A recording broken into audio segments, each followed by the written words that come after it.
Right, so let's get to the news then. And WWE Raw, I guess the biggest news of the show, apart from William Regal making a cameo, of course.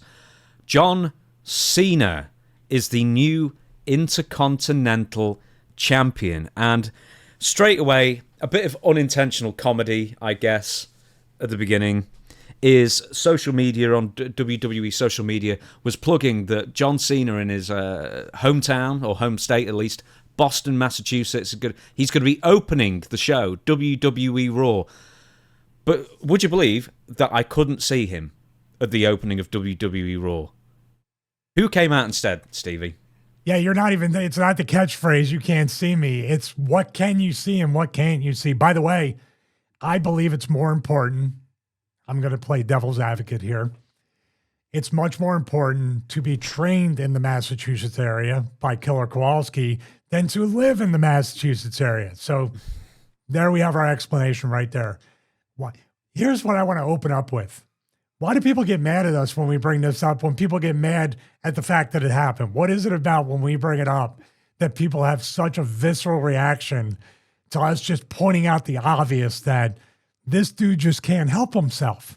And I love it. I'm here for it. I'm here for it. Unless that Katie Vick pre-tape has caused him to become a monster today. Maybe that was the origin story, much like Piper with the bagpipes. Well, yeah, why couldn't Adam Pearce have done this? Because Turkey doesn't like that. No, that might be a point. That's an excellent question. Adam Pearce is the matchmaker of every single match, right? Except for this one. Unreal. WWE Unreal, starring Triple H. This is the real Unreal of the Unreal. So you're saying in the notes, I believe, that he was out there in the middle of this with his face. I mean, this is a recreation of the casino scene for WrestleMania.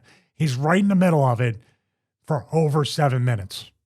Is that what you wrote? No, I wrote that it was 7 minutes into the show or something like that before John Cena even came out. Oh, it was just Triple H on its own. And then John Cena came out. Then Dominic Mysterio came out after that. Once again, that segment, including commercials, I think it took us half an hour to get to a match. And it's every Raw, man. And I'll tell you what, I really like that Raw. That's the best Raw they've had in ages.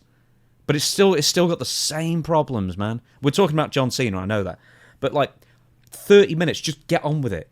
Like the old Raws would have 3 matches by that time. You would have, and a promo and backstage vignettes. They would have just got on with it. Speed it up. All right, let me bring this up because this show, although the good points about this show, one of them is going to be gone in a month or two. What are you going to do then? Here's the other thing. It's easy to book this show. They made it way too hard.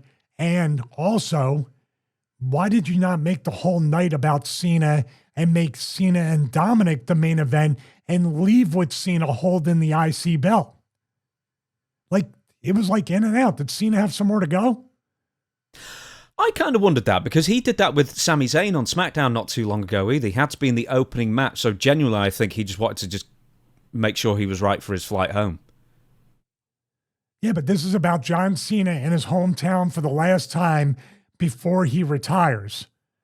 Wouldn't you want to make the whole thing a tribute to Cena with Dominic disrespecting him throughout the show and they make the match? And by the way, with Cena winning the IC title right before that, I believe they could have milked this a lot more. It was a mistake to do it.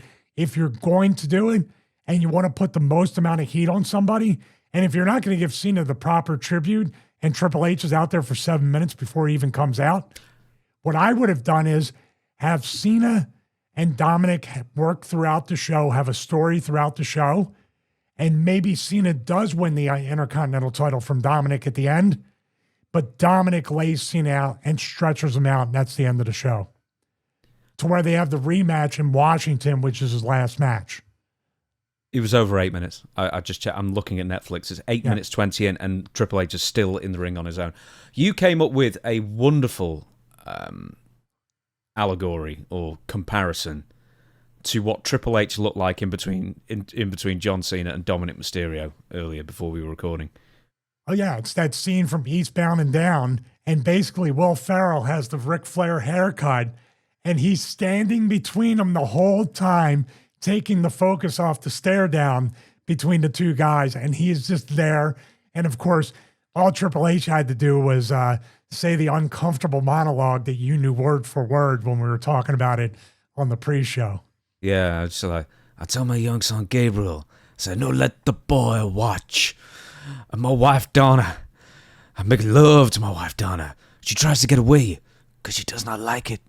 I got the I got the air conditioning up to 82, so it's uncomfortable. And it's hot. And then at that point, they're falling apart. And it just doesn't go anywhere.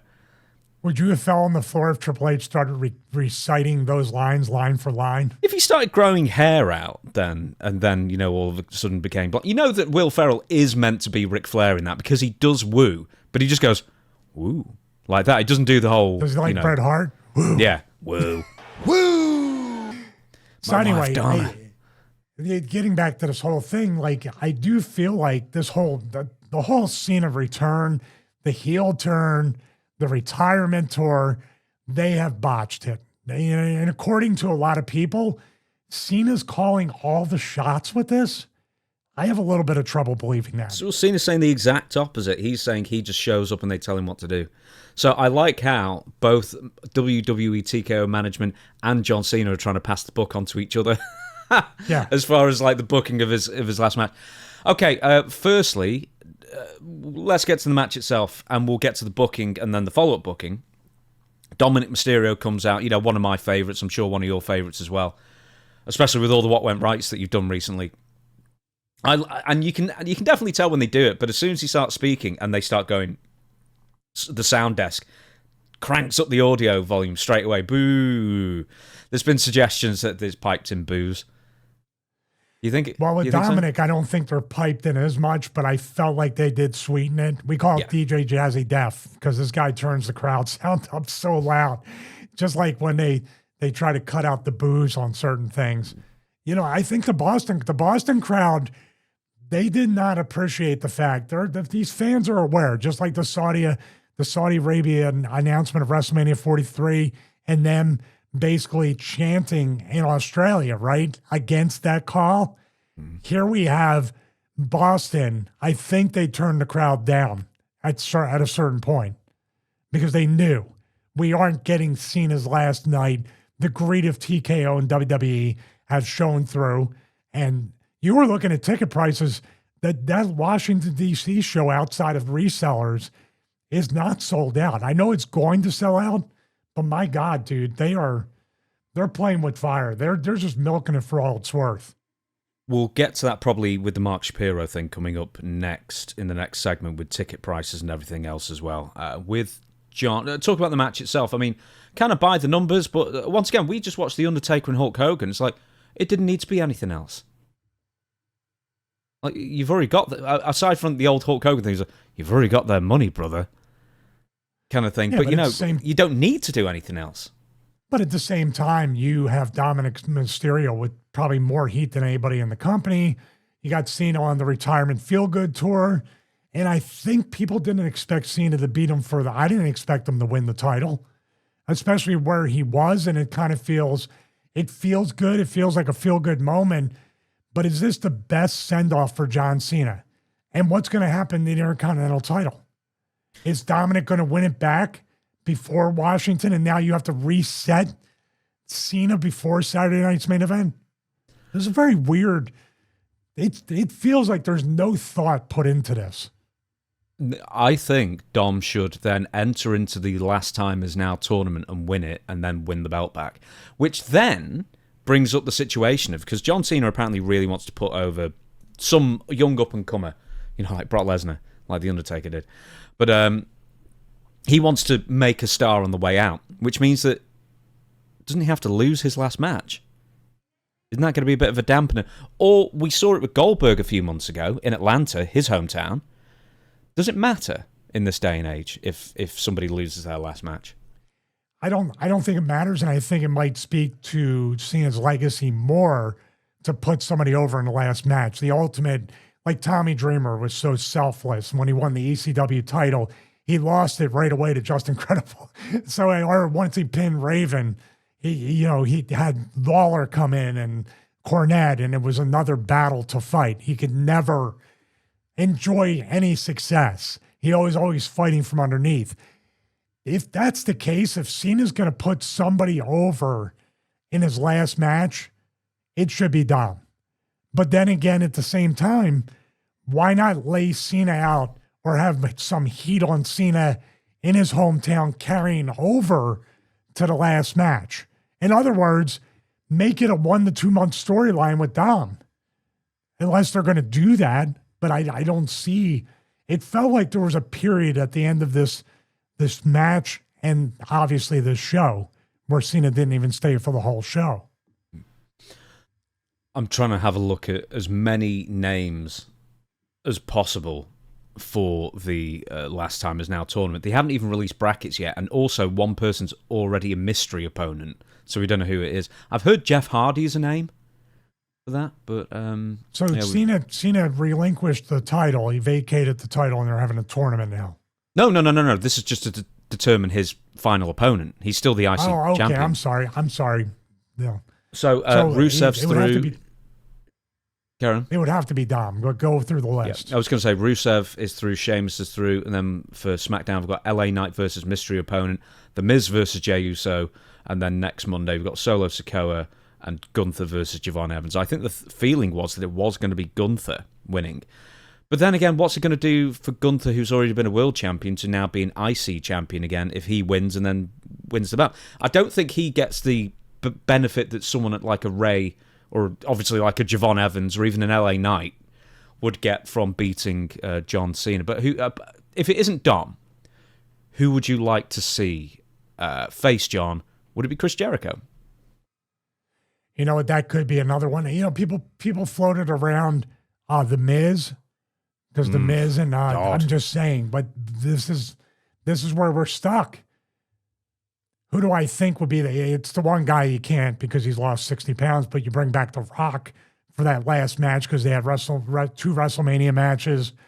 He's right up there with him, but I don't think that's going to happen for sure because obviously Rocky was going through some health stuff and had to drop all that weight. It's hard to say, man. Triple H? Why not? The young up-and-comer he could do with the win. Yeah. Young line. Rookie match. Dude, it have to be Dom. Nobody has more steam than Dom right now. Nobody has more storyline ingrained with Cena losing the title right now. I honestly don't know who it could be that people won't be like, oh, even Rusev. It's not Rusev coming out on a tank at WrestleMania. It's a different Rusev. Okay, right. So Chris Jericho, the name that keeps coming up. So we know that his AEW contract is running up at the end of the year. People think it's December, but let's say that it does run up in time and he can jump to WWE and do the final match. Is that kind of a wasted final match then? Because, I mean, because it's Jericho. He's 55, man. I mean, and also if Jericho comes back, you want to have Jericho come back, make an impact, make him a special attraction. You're just literally going to waste all that honeymoon period with Jericho coming back in order to have that match. Nah, it's got to be Dom. Unless you bring somebody in debuting, but then that's the worst place to come in and debut unless you're beating Cena. But what does that mean? Because then they have no heat, no steam. I don't know, man. They've booked themselves into a corner here. So that's what I was going to bring up next, and we'll get to the ticket prices in a second with John Cena. But I find it interesting they're doing a tournament so close to the date. Because then you have, when you finally establish the contender or the opponent, you've got so little time, probably as little as a week, if not even less, to actually try and develop some sort of storyline between Cena and the winner to heat up the match even further. Basically, it's John Cena's final match. That's the only selling point where you could add even more to it. I mean, you've got the Intercontinental title added to it now. But, you know, what's it? Personal issues equal money, or whatever Jerry Jarrett had on his wall.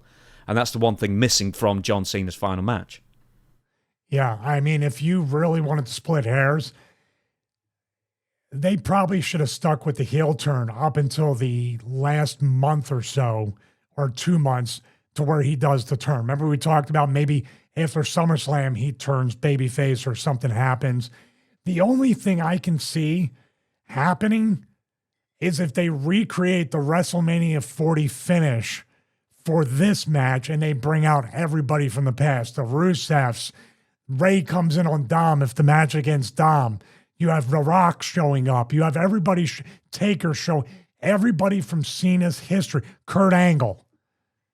You know, you have everybody, like the smoke and mirrors of all the exhales of the callbacks. Oh, that, I remember that. I remember this. I remember that. You know what I mean? They have to really dress up this match with a ton of cameos in that way for Cena. And I don't think they're going to get it. But man, this is a bigger question that needs to be answered right now. Because what we're describing is how many heels can carry the company for baby faces right now? It's really just one, and it's Dom. And Gunther when he turns back up, and Seth Rollins is gone for a long time, and he's probably going to be a babyface. And Braun Breaker isn't the guy because no one wants to boo that guy. Really. Yeah, but if they had taken care of Bronson Reed and Braun Breaker as singles guys, now you have the choice of too many choices. Like, wow, we got a ton of, if LA Knight was figured in. See, what happened was they booked him to a certain point with the LA Knight version to get beat by Roman Reigns and then put right back down in there. You know who might be the best opponent for Cena? That's a wild card. Wild card, pal. Logan Paul. They've already had a match, but Logan Paul winning the Intercontinental title from Cena in his final match. I don't know. Is Logan Paul in the tournament? Not announced as yet. He might be the mystery opponent. He's, I think he's focusing, I guess, on War Games. I think he's part of the War Games match for CM Punk and Jey Uso and the third guy, I can't remember at this point. Right. One more thing. It was interesting that Finn Balor, he tweeted the next, probably later that night or the next morning, what a wonderful day it is, which is obviously an allusion to Judgment Day breaking up because they're all jealous of Dom. So I suspect that they don't want to pull the trigger on that just yet because, the whole heel run with Dominic has still got a lot of steam behind it before he turns babyface. I forgot he was even in Judgment Day. They haven't mentioned that at all with him.